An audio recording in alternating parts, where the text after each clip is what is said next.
Yeah, hi everyone. So in this session, I will discuss the complete detailed plan for last 150 days to crack CAT 2025. So one by one discuss करेंगे guys. सबसे पहले मैं आप लोगों को बता देता हूं, अगर आप लोगों ने हमारा टेलीग्राम चैनल ज्वाइन नहीं करा है तो एमबीए पाठशाला का डेडिकेटेड टेलीग्राम चैनल ज्वाइन कर लेना। वहां पर हम लोग बहुत ज्यादा फ्री कंटेंट डालते रहते हैं। इंस्टाग्राम पे हमें फॉलो कर लेना और हमारे एंड्रॉइड ऐप को इंस्टॉल कर लेना। These are team contact number. आप इन कॉन्टैक्ट नंबर्स पे कॉल करके हमारे कोर्सेज के बारे में भी अपडेट ले सकते हो। So this is my dedicated WhatsApp channel. इसको स्कैन करके आप लोग व्हाट्सएप चैनल को ज्वाइन कर लेना। सबसे पहले अगर मैं आपको बताऊं, आज है 4 जुलाई जब मैं सेशन को रिकॉर्ड कर रहा हूं। हमारे पास लास्ट 5 मंथ्स बचे हैं, जुलाई, अगस्त, सितंबर, अक्टूबर, नवंबर। सबसे पहले उन लोगों के बारे में डिस्कशन कर लेते हैं जिन लोगों ने ऑलरेडी अपना आधे से ज्यादा सिलेबस कंप्लीट कर लिया है। स्पेशली वो जनता जिन्होंने आधे से ज्यादा अपना सिलेबस कंप्लीट कर लिया है। जो लोग जस्ट अभी बिगनर हैं, जिन्होंने 1 महीने पहले ही, 15 दिन पहले ही, 20 दिन पहले अपनी प्रिपरेशन स्टार्ट करी है, उन लोगों के लिए भी मैं डिस्कशन करूंगा। बट पहले ये वाला डिस्कशन ओवर कर लेते हैं। उन लोगों के बारे में बात करते हैं जो ऑलरेडी अपना आधे से ज्यादा सिलेबस कंप्लीट कर चुके हैं। वो कौन कौन सी प्रॉब्लम्स में भी फंसे होंगे, तो वो सारी प्रॉब्लम्स मैंने लिखी हुई हैं। वन बाय वन मैं उन पर डिस्कशन करूंगा। तो आपको कोशिश करनी है, जिन लोगों ने अपना आधे से ज्यादा सिलेबस कंप्लीट कर लिया है, बाय द एंड ऑफ अगस्त तक आपको अपना सिलेबस कंप्लीट कर लेना है। बाय द एंड ऑफ अगस्त तक आपको अपना पूरा सिलेबस कंप्लीट कर लेना है, ठीक है। स्पेशली मैं हमेशा बोलता हूं, अगर आप लोग क्वांट में प्रिपरेशन कर रहे हो तो अर्थमेटिक अलजेब्रा को सबसे पहले कवर करो, क्योंकि आउट ऑफ 22 हमारे 16-17 क्वेश्चंस वहीं से आने वाले हैं, ठीक है। तो कोशिश करो अगस्त तक आपका मोस्टली सिलेबस पूरा हो जाए, ठीक है। और बहुत सारे बच्चे मुझसे आजकल पूछते हैं, सर मैंने जस्ट अभी अपनी प्रिपरेशन स्टार्ट करी है, मैं क्वांट में कौन कौन से टॉपिक्स पढ़ूं, कौन कौन से टॉपिक्स छोड़ दूं। अगर मैं आपको पूरा 10 ईयर्स के रिसर्च पे बताऊं, ठीक है, जो पिछले 10 साल में मैंने रिसर्च करी है, क्वांट में बहुत सारे क्वेश्चंस ऐसे बनते हैं जिनमें 2-2 टॉपिक्स का यूज हो जाता है। ज्योमेट्री क्वेश्चंस में नंबर्स का यूज हो गया, अर्थमेटिक क्वेश्चन में अलजेब्रा का यूज हो गया। तो कई बार ये बोलना कि आप इस टॉपिक को छोड़ दो और उसी टॉपिक के बेसिस पे अगर 2 क्वेश्चन एग्जाम में आ जाते हैं, तो वहां पे फिर आपका एजुकेटर, आपका फैकल्टी, आपका मेंटोर फंस जाता है। तो छोड़ना कुछ नहीं है, सब कवर कर लो, भले ही प्रैक्टिस कम करके जाओ। मान लो जैसे मैं बोलूंगा आपको नंबर्स की प्रैक्टिस कम कर लो, मॉडर्न मैथ्स की प्रैक्टिस कम कर लो, ताकि आपको उसके फंडामेंटल्स तो एटलीस्ट पता हो। ये ना हो कि हमने पूरा ही छोड़ दिया, कल को नंबर्स के भी 2 क्वेश्चन आ गए, पीएनसी प्रोबेबिलिटी के भी 2 क्वेश्चन आ गए, तो 4 क्वेश्चन तो हमारे इसी के आ गए। और मान लो वो 4 क्वेश्चन इजी थे, आपको उसको फंडामेंटल्स भी क्लियर नहीं है, ठीक है, तो फिर तो हो गए ना, हमारे 4 क्वेश्चन बर्बाद हो गए, ठीक है। तो हमें क्या करना है, छोड़ना कुछ नहीं है, हर चीज पढ़ के जानी है, भले हम उसको कम लेवल पे पढ़ के जाएं। लेकिन अर्थमेटिक अलजेब्रा का एक एक टॉपिक बहुत ही नेक्स्ट लेवल पे पढ़ के जाना। हर टॉपिक के 150-200 क्वेश्चन प्रैक्टिस करके जाना आप लोग, ठीक है। अगर आपने इतने क्वेश्चन कर लिए हैं किसी भी टॉपिक के, तो आपको पता होगा, आपको कहीं ना कहीं थोड़ी बहुत क्लैरिटी होनी शुरू हो गई होगी उस टॉपिक के रिगार्डिंग। अब सबसे पहला जो प्रॉब्लम बच्चा आजकल फेस कर रहा है, क्योंकि जो हमारा एमबीए पाठशाला के जितने भी बैचेस हैं, हम लोग जो फुल बैचेस होते हैं उसमें एक प्रोग्राम होता है हमारा 1-to-1 मेंटोरशिप का। तो जब मैं बच्चों की 1-to-1 मेंटरिंग करता हूं डेली, तो उसमें सबसे बड़ा प्रॉब्लम जो आजकल बच्चे फेस कर रहे हैं, जिनका आधे से ज्यादा सिलेबस पूरा हो गया है, रिवीजन कैसे करें। सर हम आगे बढ़ रहे हैं लेकिन हम पिछला भूलते जा रहे हैं। आपने अर्थमेटिक करा दिया, मैं अर्थमेटिक के परसेंटेज भूल गया। आपने अलजेब्रा करा दिया, सर मैं भूल गया हूं अर्थमेटिक के बारे में। अब आप ज्योमेट्री कराओगे तो मैं सब कुछ भूल गया हूं पीछे का। तो इस चीज से निपटने के लिए जो मैं भी अपने टाइम पे फॉलो करता था, मैं क्या करता था, मैंने एक डेडिकेटेड स्लॉट निकाल के रखता था, ठीक है। मान लो मैंने अपने रिवीजन के लिए, क्वांट के रिवीजन के लिए मैंने डेली 1 घंटे का टाइम निकाल लिया, ठीक है। अब इस 1 घंटे को मैंने 30 मिनट्स और 30 मिनट्स में ब्रेक कर दिया। या तो आप ये भी कर सकते हो, 30 मिनट्स में ब्रेक करने वाला सिस्टम भी बना सकते हो, या कंप्लीटली आप पूरा 1 आवर वाला सिस्टम ही रख सकते हो। आपने क्या कर दिया भाई, स्टार्टिंग के 30 मिनट्स में परसेंटेजेस के 5 क्वेश्चन सॉल्व करूंगा, लास्ट के 30 मिनट्स में क्वाड्रेटिक इक्वेशंस के 5 क्वेश्चन सॉल्व करूंगा। ये मान लो आपका मंडे का प्लान हो गया। ऐसे आपने ट्यूसडे का प्लान बना लिया, मैं स्पेशल इक्वेशन के 5 क्वेश्चन सॉल्व करूंगा, यहां पर मैं प्रॉफिट लॉस डिस्काउंट के 5 क्वेश्चन सॉल्व करूंगा। फिर ऐसे आपने अपने वेडनेसडे, थर्सडे, फ्राइडे, सैटरडे का पूरा 6 दिन का प्लान बना लिया। और संडे में, और कोशिश करो सैटरडे में भी आप टेस्ट लिखने की कोशिश किया करो। जो बच्चे टेस्ट से बच रहे हैं, जो टेस्ट नहीं लिख रहे हैं, वो लोग अपने आप को बहुत ही अलग सिचुएशन में डाल रहे हैं। क्योंकि आपको अगर टेस्ट देने की हैबिट नहीं होगी, आप मॉक टेस्ट देके नहीं जाओगे, टेस्ट देके नहीं जाओगे, तो बच्चों आखिरी वाले दिन भी आपको एक टेस्ट ही देना है 2 घंटे का। तो ऐसी आदत मत डालो कि मैं टेस्ट नहीं दे रहा। आप कितने भी अच्छे लेवल पे पढ़ाई कर लो, अगर आप टेस्ट नहीं दोगे तो आप कंपटीशन में पीछे चले जाओगे। आपको एक हैबिट क्रिएट करनी चाहिए, एटलीस्ट डेली छोटे छोटे टेस्ट लिखो, छोटी छोटी क्विज़ेस में अटेम्प्ट करो, लेकिन करो जरूर। अपने आप का एक माइंड मेकअप करो टेस्ट देने का, ठीक है। बहुत जरूरी है प्रिपरेशन में, ठीक है, बहुत जरूरी है। मैं लिटरली बता रहा हूं, उसको छोड़ना मत। तो अपना रिवीजन का ऐसे प्लान बना सकते हो। अगर आपको लग रहा है 30 मिनट्स तो बहुत कम है, मैं तो उन लोगों की कैटेगरी में आता हूं जो 15 मिनट में एक क्वेश्चन करता हूं, तो कोई दिक्कत नहीं है। आप अपना एक एक घंटे का रूटीन बना लो। आपने अब तक क्वांट में 12 टॉपिक कवर करे होंगे, 15 टॉपिक कवर करे होंगे, कोई नहीं, 15 डेज का कैलेंडर रेडी कर लो। डे 1 रेशियो रिवाइज करूंगा, डे 2 परसेंटेज रिवाइज करूंगा, या अगर अर्थमेटिक अलजेब्रा कंप्लीट कर लिया है तो ऑल्टरनेट डेज का प्लान बना लो। डे 1 पे परसेंटेज करूंगा, डे 2 पे क्वाड्रेटिक, डे 3 पे प्रॉफिट लॉस करूंगा, डे 4 पे स्पेशल इक्वेशन करूंगा, डे 5 पे सिंपल इंटरेस्ट कंपाउंड टेस्ट करूंगा, डे 6 पे मैं इनइक्वालिटी मॉडुलस करूंगा। इस तरह से ऑल्टरनेट रूटीन बना लो। कोशिश करो उन टॉपिक्स का रिवीजन करने की जिनमें ज्यादा प्रॉब्लम हो रही है। रिवीजन करते टाइम उस टॉपिक के उन क्वेश्चंस को उठाओ जो आपको, जब आपने फर्स्ट टाइम करे थे उन्होंने आपको परेशान करा था। अब उन क्वेश्चंस को बनाने की कोशिश करो। अब देखो क्या हमें कितनी चीजें याद है, पढ़ते टाइम की कितनी चीजें याद है, ये कोशिश करो। और रिवीजन करते टाइम अगर आप फंडामेंटल्स भी भूल जाते हो तो क्लास नोट्स रिवाइज करो अपने। हमारी ऐप में तो इतना अच्छा फीचर है, क्लास की पीडीएफ डाउनलोड हो जाती है, उनको रिवाइज कर लो। ये आपको रिवीजन करना पड़ेगा, और बच्चे बहुत जरूरी है रिवीजन करना। हमें लगता है कई बार यार रिवीजन की जरूरत है क्या, मतलब मैं जो भी बोल रहा हूं एक्सपीरियंस की बेसिस पे बोल रहा हूं। बहुत सारे बच्चे ऐसे हैं सिलेबस बहुत इन डेप्थ कवर करते हैं, रेशियो शुरू में कवर कर लेते हैं प्रिपरेशन के, कभी रेशियो को रिवाइज नहीं करते।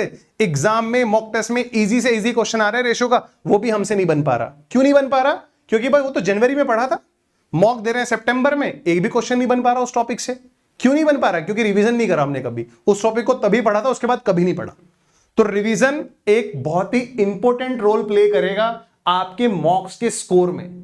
अगर आपने जनवरी फरवरी मार्च में जो टॉपिक्स पढ़े थे, अगर आपको वो टॉपिक्स याद ही नहीं है तो आप मॉक दोगे, कहोगे मैं तो 4 क्वेश्चन नहीं लगा पा रहा हूं, मैं तो 5 क्वेश्चन नहीं लगा पा रहा हूं, मुझे तो अरिथमेटिक के 2 ही क्वेश्चन बने। ठीक है, क्यों? क्योंकि रिवीजन नहीं था उसका। तो रिवीजन प्रायोरिटी पर रखो, करो, एक डेडिकेटेड स्लॉट निकालो रिवीजन का। ठीक है, जो लोग वर्किंग हैं तो वो स्पेशली अपने वीकेंड्स यूटिलाइज कर सकते हैं रिवीजन के लिए, कि इस वीकेंड पे मैं ये अरिथमेटिक का टॉपिक रिवाइज करूंगा, ये अलजेब्रा का टॉपिक रिवाइज करूंगा। या आप डेली भी कर सकते हो, वो कंप्लीटली आपके शेड्यूल पे डिपेंड करेगा। तो एक डाउट तो बच्चों को रिवीजन का था ही, मैंने आपको बता दिया, या तो वीकली कैलेंडर बना लो या 15 डेज का कैलेंडर बना लो रिवीजन का, क्वांट में ऐसे, एलआरडीए में ऐसे ही, वीआरसी में।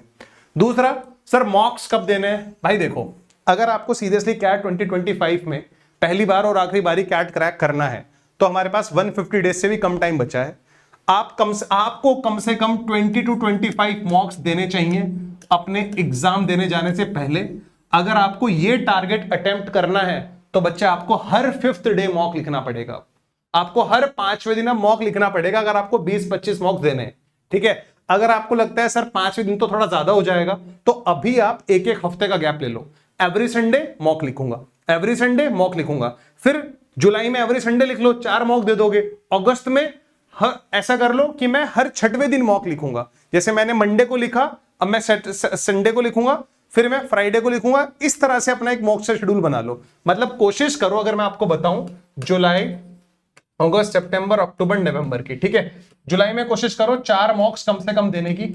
अगस्त में कोशिश करो 5 से 6 मॉक्स देने की, कम से कम कोशिश करो। ठीक है, 5 भी दे दो, चलो मैं एग्जैक्ट ही बता देता हूं आप लोगों को। 4 मॉक्स यहां पे दो, कम से कम 5 मॉक्स आपको अगस्त में देने हैं, 6 मॉक्स सितंबर में देने हैं, 6 मॉक्स अक्टूबर में देने हैं। तो कितने हो गए हमारे पास? ये 9, 21 मॉक्स हो गए हमारे पास। 6 और 6 12 और 5 17 और 4 21, बचे हुए 4 से 5 मॉक्स आपको नवंबर में देने चाहिए।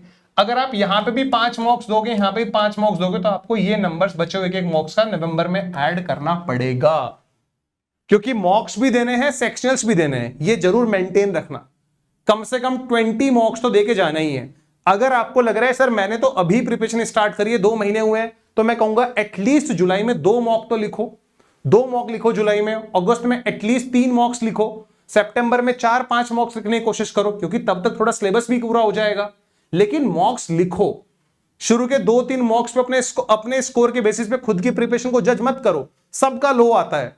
ऐसे ऐसे बच्चे भी जिन्होंने एक्चुअल कैट में 99.99 परसेंटाइल लाए होंगे, हो सकता है उनका पहला मॉक भी बड़ा बकवास गया हो, वहां से क्लियर पिक्चर पता लगती है। क्या मैं 2 घंटे बैठ भी जाता हूं? ऐसा तो नहीं है 2 घंटे प्रिपरेशन टाइम में मेरा दिमाग कहीं और पे होता है।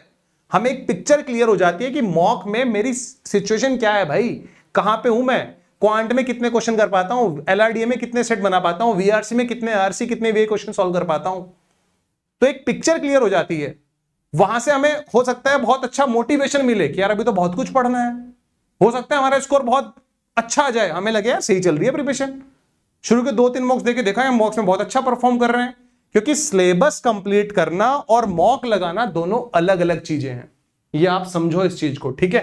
हाँ, टेस्ट के लिए एक अलग माइंडसेट होता है, टेस्ट के लिए एक अलग माइंडसेट होता है, और सिलेबस कवर करने के लिए एक अलग माइंडसेट होता है। ये चीज समझनी पड़ेगी आपको, ठीक है। मॉक्स का हो गया, ये आपको पता होना चाहिए, और सेक्शनल टेस्ट भी आप लोगों को लगाने हैं गाइस, ठीक है। अगर आपका कोई रेस्पेक्टिव सेक्शन वीक है तो आपको सेक्शनल्स भी लगाने हैं। आगे बढ़ते हैं, क्वांट के इंपॉर्टेंट टॉपिक्स। वैसे तो मैं इसके बारे में ऑलरेडी स्टार्टिंग में डिस्कशन कर चुका हूं, सारे के सारे टॉपिक्स इंपॉर्टेंट है, ठीक है। देखनी छोड़ दो इन वीडियोस को। 10 important topics of quant, 15 important topics of quant, कुछ नहीं होता भाई। ये वो लोग बोलेंगे जिन्होंने मतलब बहुत कम रिसर्च करी है। मैं आपको ऐसे ऐसे क्वेश्चन दिखा सकता हूं जहां पे अर्थमेटिक में अलजेब्रा यूज हुआ है, अर्थमेटिक में ज्योमेट्री यूज हुई है, ठीक है। अगर आपके टारगेट्स बड़े हैं तो आपको सारी चीज कवर करके जानी चाहिए। बोलने को तो मैं भी बोलता हूं ना, अर्थमेटिक पढ़ो, अलजेब्रा पढ़ो, 16-17 क्वेश्चन यहां से आ जाएंगे, बट हो सकता है इन 16-17 क्वेश्चन में 3 क्वेश्चन ऐसे हों जिनमें अर्थमेटिक अलजेब्रा क्वेश्चन में ज्योमेट्री का भी यूज हुआ हो। अर्थमेटिक अलजेब्रा ज्योमेट्री से हमें पता है हमारे एग्जाम में आराम से 19 से 20 क्वेश्चन आएंगे। सेफर साइड मिल गई ना एक कि यार अर्थमेटिक अलजेब्रा ज्योमेट्री पढ़ के जाऊंगा तो 19-20 क्वेश्चन आएंगे। बट ऐसा हो सकता है इस 19-20 क्वेश्चन में 3 क्वेश्चन ऐसे हो जिसमें नंबर्स या मॉडर्न मैथ्स का यूज हो रहा हो। तो टॉपिक सारे इंपॉर्टेंट हैं, हमें पहले तो पता होना चाहिए सारे टॉपिक्स इंपॉर्टेंट है, हमें सब पढ़ के जाना है, कुछ छोड़ना नहीं है। क्योंकि अगर उसको कुछ भी नया गेम खेलना होगा ना तो वो यही करेगा कि हमेशा मैं नंबर्स के क्वेश्चन कम देता हूं, इस बार 4 क्वेश्चन डाल देता हूं नंबर्स के। मैं हमेशा पीएनसी प्रोबेबिलिटी क्वेश्चन कम दे रहा हूं, इस बार 3 क्वेश्चन डाल देता हूं, तब क्या करोगे, ठीक है। तो भैया प्रिपरेशन कंप्लीटली तब बोली जाएगी जब आपने सब कुछ पढ़ा हो। हम भी बोलते हैं arithmetic algebra geometry mensuration 22 question आएंगे, 19 से 20 क्वेश्चन आपको यहीं से मिलेंगे। 19 से 20 क्वेश्चन हर साल आ रहे हैं, मैं कहता हूं बुरे से बुरा क्या हो जाएगा, 14-15 क्वेश्चन तो इस बार भी आएंगे ना इन टॉपिक से। तो आपके ये तीनों टॉपिक्स इस लेवल पे कवर होने चाहिए कि भैया अगर 19-20 क्वेश्चन आ रहे हैं ना तो 15 क्वेश्चन तो ठीक करके आऊंगा, 15 क्वेश्चन आ रहे हैं ना तो 13 क्वेश्चन ठीक करके आऊंगा, 12 क्वेश्चन ठीक करके आऊंगा।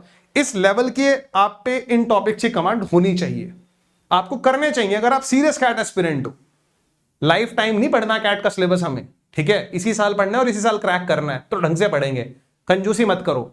तुम सिलेबस कवर करने में कंजूसी करो, एग्जामिनर तुम्हें मार्क्स देने में कंजूसी करेगा, सिंपल सा है, ठीक है। दोनों चीजें एक दूसरे के प्रोपोर्शनेट है, ठीक है। तो सब कुछ पढ़ के जाओ, बट हाँ प्रायोरिटी लिस्ट सेट करो कि पहले मुझे अरिथमेटिक पढ़ना है, दूसरा मुझे अलजेब्रा पढ़ना है, तीसरा मुझे ज्योमेट्री मेंसुरेशन पढ़ना है। अगर हमने इतना कवर कर लिया तो हम इतने जोन में आ गए कि हाँ 22 में से हमें 19-20 क्वेश्चन यहां से मिल जाएंगे, हर साल आते हैं। मैं कह रहा हूं चलो इस बार वो कुछ चेंजेस करता भी है तो 14-15 क्वेश्चन तो तब भी आएंगे ना, बट उन 14-15 में से मैं कितने बना पा रहा हूं ये बहुत मैटर करेगा। तो इनको बहुत ही सॉलिड तरह से कवर करना है, जितनी ज्यादा प्रैक्टिस कर सकते हो उससे भी ज्यादा करो कि तुम्हें खुद लगने लगे मुझसे ज्यादा किसने प्रैक्टिस करी नहीं है इन टॉपिक्स में। फिर बात आती है कि sir number system and permutation combination probability छोड़ देना है क्या? नहीं भाई, छोड़ना नहीं है, छोड़ना नहीं है। एटलीस्ट इनके लेक्चर्स तो देख के जाओ, कहीं से और नहीं मिले लेक्चर, भैया यूट्यूब पे 45 लेक्चर डाल रखे हैं नंबर सिस्टम के, वो देख लो, नेक्स्ट लेवल कॉन्सेप्ट क्लियर हो जाएंगे, ठीक है। पीएनसी प्रोबेबिलिटी कैट में छोड़ दोगे, जैट में, स्नैप में, एनमेट में तब तो पढ़ोगे, तो थोड़ा पहले ही पढ़ लो। जब पढ़ना ही है टॉपिक थोड़ा पहले ही पढ़ लो, वैसे भी यूज होता है, ये तो लॉजिकल रीजनिंग में भी यूज होता है, ठीक है। तो पढ़ के जाना है, सब कुछ छोड़ना नहीं है। छोड़ने वाले माइंडसेट से टॉपर नहीं निकलते, छोड़ने वाले माइंडसेट से हम लोग कभी भी टॉपर्स की लिस्ट में नहीं आ सकते भाई। हमारा माइंडसेट ही छोड़ने वाला था तो हम कैसे टॉपर बन जाएंगे, ठीक है। चलो, तो सब कुछ कर सकते हो और ऐसा नहीं है तुम्हारे सबके पास 24 घंटे हैं। जिसका इस बार 100 परसेंटाइल आएगा, 99.99 परसेंटाइल आएगा, उसके पास भी 24 घंटे हैं, तुम्हारे पास भी 24 घंटे हैं। बस तुम्हें यूटिलाइज करने आने चाहिए। तुम 24 में से 4 घंटे इंस्टाग्राम को दे रहे होंगे, वो 4 घंटे अपने LRDA और क्वांट के क्वेश्चंस लगाने में दे रहा होगा। यही डिफरेंस है और कहीं ज्यादा बड़ा डिफरेंस नहीं है। तो जितना ज्यादा टाइम दोगे इन आखिरी के 5 महीनों में उतने ज्यादा मार्क्स आएंगे। क्योंकि 5 महीने किसी को अगर मैं बोलूंगा ना तुझे 5 महीने बहुत फोकस होकर पढ़ना है, वो भी पढ़ लेगा। बट किसी को बोलोगे 2 साल तक ऐसे ही बैठा रहे, ऐसे ही पढ़ना है, 2 साल बहुत लंबा टाइम होता है। बट किसी को बोलोगे 5 महीने मेहनत कर ले, बस इन 5 महीनों में तेरी दुनिया बदल जाएगी, तो वो भी कर लेगा कि यार 5 महीने की तो बात है। और हम अभी तो 5 महीने से भी 2-3-4 दिन कम हो गए, और ठीक है। चलो, तो सारे के सारे टॉपिक्स इंपॉर्टेंट है। हाँ, ये तीनों पे ज्यादा फोकस करेंगे, पढ़ के इनको भी जाएंगे। फोकस ज्यादा रखें, पढ़ के इनको भी जाएंगे। एटलीस्ट इनके भी पीवाईक्यू सॉल्व करके जाना। पिछले 7-8 साल के सारे पीवाईक्यू सॉल्व करो। यूट्यूब पे मैं टॉपिक वाइज, ईयर वाइज इतने सॉर्टेड तरह से प्लेलिस्ट बना रहा हूं ताकि बच्चों को कोई दिक्कत ना हो लंबे टाइम तक। वो प्लेलिस्ट देख के जाना, ठीक है? करना पड़ेगा, मेहनत आप ही को करनी पड़ेगी। अब बात आती है जिन लोगों ने जस्ट अभी कैट की प्रिपरेशन स्टार्ट करी है, तो भैया रिस्क मत लो। आई नो यूट्यूब पे बहुत सारा कंटेंट अवेलेबल है, हमने भी कंटेंट डाला हुआ है। अगर आपके पास ऐसी प्लेलिस्ट आपके हाथ लग गई है जहां पे आपका सारा सिलेबस पूरा हो जाएगा तो बहुत अच्छी बात है। वरना आप एक ऐसे इंडिया के टॉप 20 स्कूल से पढ़ने जा रहे हो जहां की फीस ही 20-25 लाख होती है, तो मुझे नहीं लगता कि हमारा जो सेल्फ पेस्ड बैच है उससे आप सिलेबस कवर नहीं कर सकते। 5 जुलाई तक ये बैच आपको 9999 में मिल रहा है, जिसमें 400 घंटे से ज्यादा का ऑलरेडी प्री रिकॉर्डेड कंटेंट है, जिससे आप अपना क्वांट एलआईडी वीआरसी का सिलेबस कंप्लीट कर लोगे। मैंने ऑलरेडी इसमें अर्थमेटिक अलजेब्रा डाल दिया है, ज्योमेट्री भी डाल दूंगा अगले 20-25 दिन में, ठीक है? नंबर सिस्टम भी रिकॉर्डेड पड़ा है मेरे पास। फिर ये है हमारे पास सिलेबस कंप्लीट करो। फिर कुछ हमारे पास प्रैक्टिस क्विज़ेस हमने बनाई है 20-20 क्वेश्चंस की with video solutions. 150+ topic test हैं। स्मार्ट वे में अगर सिलेबस कंप्लीट करना है अगले 70-80 डेज में, तो self paced batch I think perfect है। क्योंकि अभी इतना टाइम मेरे पास नहीं है कि मैं एक एक टॉपिक को लाइव कवर कर लूं। आप ऑलरेडी थोड़ा लेट हो चुके हो यार। 150 डेज में आपको सिलेबस भी कंप्लीट करना है, मॉक टेस्ट भी लगाना है, उनका एनालिसिस भी करना है, अपने स्ट्रॉन्ग वीक पॉइंट्स को भी डिस्कस करना है अपने मेंटोर से। तो आई थिंक यहां इस बैच से आप लोग अपना सिलेबस कंप्लीट कर सकते हो अपने पेस से। सेल्फ पेस्ड है, रिकॉर्डेड कंटेंट मिलेगा। हम तो आपको मिड सितंबर से इसमें लाइव सेशंस लेने शुरू करेंगे। जो हम लोग बूस्टर कोर्स कराते हैं सितंबर में, वो बूस्टर कोर्स लाइव होगा इस बैच में। चलो ये भी बीच में आ गया था, तो ये उन लोगों के लिए था जो लोग बेसिकली अभी से अपनी प्रिपरेशन स्टार्ट कर रहे हैं, तो उनके लिए बैच परफेक्ट है। बहुत ही मिनिमल प्राइस पे है। ऑल इंडिया में इतना स्ट्रक्चर्ड कंटेंट, इतना क्वालिटी कंटेंट, इतने इन डेप्थ क्लासेस नहीं मिलेंगे इस प्राइस पे, ढूंढ लेना चाहे। चलो जी आगे बढ़े। अब मुद्दा ये आता है, सर थोड़ा सा प्लान बता दो, क्या करें, कौन से मंथ में क्या करें। वैसे तो मैंने मॉक का आपको बता दिया। रिवीजन का जो मैंने प्लान बताया है, हर टॉपिक को कम से कम, हम जब टॉपिक कंप्लीट करते हैं ना, उसके बाद कम से कम हमें 2 या 3 बार उसका रिवीजन करना चाहिए। कम से कम 2-3 बार। जब आपने टॉपिक, मान लो कोई टॉपिक आपने जनवरी में पढ़ा, जनवरी के बाद अब आपको एक बार आपने उसको जुलाई में रिवाइज कर लिया, एक बार आपने उसको अगस्त में रिवाइज कर लिया, एक बार आपने सितंबर में, मैं बूस्टर कोर्स में कराऊंगा रिवाइज, जब एडवांस क्वेश्चन कराऊंगा तब कर लिया, तब जाके हमारा वो टॉपिक कंप्लीट वाली कैटेगरी में जाएगा। क्योंकि पहले आपने उसको जनवरी में सिर्फ पढ़ा था, उसके बेसिस पे हो सकता है 70-80 क्वेश्चन प्रैक्टिस कर लियो, बट रिवीजन अब जरूरी है। उन टॉपिक्स को निकालो जो पहले पढ़ लिए थे, उनका रिवीजन अब करोगे तो मॉक टेस्ट का स्कोर बढ़ेगा। कुछ अलग नहीं आता मॉक टेस्ट में, वही कॉन्सेप्ट्स आते हैं जो आपको क्लास में पढ़ाए जाते हैं, बस उन पे अच्छे क्वेश्चंस बन जाते हैं। तो कौन क्वेश्चंस को बना पाएगा? जिसने टॉपिक बहुत डिटेल में पढ़ा हुआ है। ठीक है बच्चों, ये है हमारा रिवीजन प्लान, मॉक का प्लान और हमारा इंपॉर्टेंट टॉपिक्स का। हर सब्जेक्ट के कुछ ना कुछ टॉपिक्स ऐसे हैं जिनसे हर साल क्वेश्चन थोड़े ज्यादा आते हैं। क्वांट में भी है अर्थमेटिक अलजेब्रा, ज्योमेट्री, बट इसका यह मतलब नहीं होता कि हम नंबर सिस्टम, मॉडर्न मैथ्स को छोड़ दें। आपको ये भी करके जाना है भाई। टॉपिक्स कनेक्ट करके देता है वो आजकल एग्जाम में। ऐसा नहीं कि प्योरली क्वाड्रेटिक का क्वेश्चन दे देगा आपको। हो सकता है क्वाड्रेटिक में स्पेशल इक्वेशन घुसा दे, हो सकता है क्वाड्रेटिक में लॉग घुसा दे, वो कुछ भी कर सकता है और उसने ऐसा पास्ट में किया है। तो इन 150 डेज को आप प्लान करो, मैंने आपको बता दिया। अब जो बिगनर बच्चा है उसके साथ प्रॉब्लम आ रही होगी, कुछ बता देते सर कैसे कैसे करें। भाई मेरा सिंपल सा है, इन 150 डेज को आप ऐसे ब्रेक कर लो। इन 150 डेज को आप ब्रेक कर लो। वैसे 150 डेज बचे भी नहीं अगर मैं आपको बताऊं तो, ठीक है। स्टार्टिंग के 75 डेज में कोशिश करो अपना मैक्सिमम सिलेबस कंप्लीट करने का। मैक्सिमम हर टॉपिक के लेक्चर्स देख लो, इन डेप्थ क्लासेस देख लो, उन पे प्रैक्टिस कर लो। फिर लास्ट के 75 डेज पे थोड़ा फोकस करो अपना एडवांस लेवल क्वेश्चंस प्रैक्टिस करने का। हम भी कराते हैं अपने बूस्टर कोर्सेज में। और मॉक टेस्ट लगाने का, सेक्शनल्स लगाने का, ये फोकस करो। ऐसा भी हो सकता है तुम 75 डेज में बहुत डिटेल में सिलेबस कवर करो और आप अपना पहला मॉक देने जाओ, आपका स्कोर ना आए। ऐसा हो सकता है, होगा बहुत सारे बच्चों के साथ। डरना मत। पहला स्टेप था आपका, पहला मॉक टेस्ट लगाया था, उसके बाद आपको और आगे आगे बढ़ोगे, मॉक से एनालिसिस करोगे, अपनी गलतियों को इंप्रूव करोगे। पूरी एक डाउट नोटबुक बना लो। मॉक 1 में क्वांट में क्वेश्चन रिपीट करूंगा, मॉक 1 के एलआईडी के सेट दोबारा बनाऊंगा, मॉक 1 के वीआरसी के दोबारा आरसी सॉल्व करूंगा। अगला मॉक देने से पहले उनको रिवाइज कर लो, फिर अगला मॉक देने जाओ। ऐसे ऐसे स्कोर बढ़ेगा, धीरे धीरे बढ़ेगा, ठीक है, बट बढ़ेगा जरूर। अगर मेहनत करोगे तो बढ़ेगा जरूर। तो ऐसे ब्रेक कर सकते हो 75 प्लस 75। जिन लोगों ने बहुत पहले अपनी प्रिपरेशन शुरू कर दी थी, 4 महीने पहले, 6 महीने पहले, 8 महीने पहले, कोशिश करो अगस्त तक अपना सिलेबस बाइंड अप करने की गाइस। ज्यादा टाइम नहीं है, ठीक है। सब कंप्लीट कर लो, सिलेबस भी कंप्लीट कर लो, रिवीजन भी कर लो पूरा। तुम लोग तो प्योरली सितंबर में मॉक टेस्ट, उसका एनालिसिस, अगला मॉक टेस्ट, उसका एनालिसिस, अगला मॉक टेस्ट, उसका एनालिसिस, सेक्शनल एनालिसिस, ये काम करना है। जब तुम मॉक्स ज्यादा लगाओगे तो तुम्हें पता लगेगा कि यार पिछले 4 मॉक ऐसे हैं, हमेशा लॉगरिथम का क्वेश्चन गलत कर रहा हूं, तो लॉग को दोबारा पढ़ने बैठ जाओ।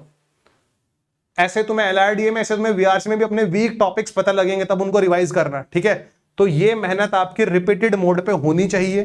प्रोसेस है, ये प्रोसेस सब लोग फॉलो करते हैं, और बिना मेहनत के कभी भी सक्सेस नहीं मिलेगी आपको, ठीक है। आपको बहुत ज्यादा मेहनत करनी पड़ेगी अगर आपको टॉपर्स की लिस्ट में जाना है, टॉप 1% ऑडियंस में जाने का मतलब यह भी है कि 99% जनता को पीछे छोड़ना, तभी टॉप 1% में जाओगे। हर लेवल पे कंपटीशन कम करो, ठीक है। चलो, आई होप आप लोगों को थोड़ी बातें समझ में आई होंगी। हम लोग ने एक फ्री कोर्स बनाया है अनलॉक करके, ठीक है।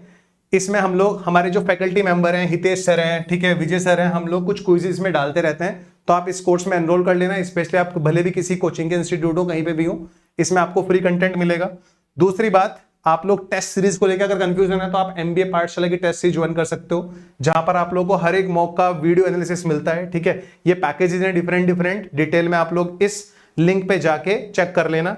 और अगर आप लोग एक लाइव बैच प्लान कर रहे हो कि यार अभी मुझे कोई लाइव बैच मिल जाता अपनी कैट की प्रिपरेशन के लिए, तो आप लोग एलिट बैच के साथ जा सकते हो। मैं इसमें 3 दिन अलजेब्रा पढ़ा रहा हूँ, 3 दिन अर्थमेटिक पढ़ा रहा हूँ। मेरा प्लान है अगस्त के एंड तक मैं इसमें अर्थमेटिक अलजेब्रा दोनों चीज पूरी करा दूंगा, ठीक है। These are the batch benefits. ये इस बैच के और बाकी बेनिफिट्स हैं जो आपको मिलेंगे। और मेरे साथ साथ इसमें करिश्मा मैम और हिमांशु सर वीआरसी का पोर्शन कवर करा रहे हैं, दोनों करा रहे हैं, आपकी मर्जी, आप किसी भी फैकल्टी से पढ़ लो। और एलआरडीएस में विजय सर भी करा रहे हैं एलआर, और डीआई इसमें हितेश सर भी ले रहे हैं कुछ टॉपिक्स, मोहित सर भी कुछ इसमें क्वांट के प्रैक्टिस सेशंस लेंगे। सिलेबस पूरा का पूरा मैं ही कवर कराऊंगा, डोंट वरी, ठीक है। These are the other benefits of this batch. इसमें लाइव क्लासेस होती हैं। जो हमारा सेल्फ पेस्ड बैच है वो प्योरली रिकॉर्डेड है। अगर आपको लगता है नहीं यार मुझे तो लाइव पढ़ना है, मुझे तो सर से 1 to 1 डाउट भी पूछने पड़ सकते हैं, तो एलिट बैच में जाना, ठीक है। चलो गाइज, आई होप आप लोगों को थोड़ा समझ में आया होगा। बाकी अगर आपको कोई डाउट हो तो आप इस वीडियो के कमेंट सेक्शन में डालना, आई विल ट्राई, मैं वहां पे रिप्लाई कर दूंगा, ठीक है।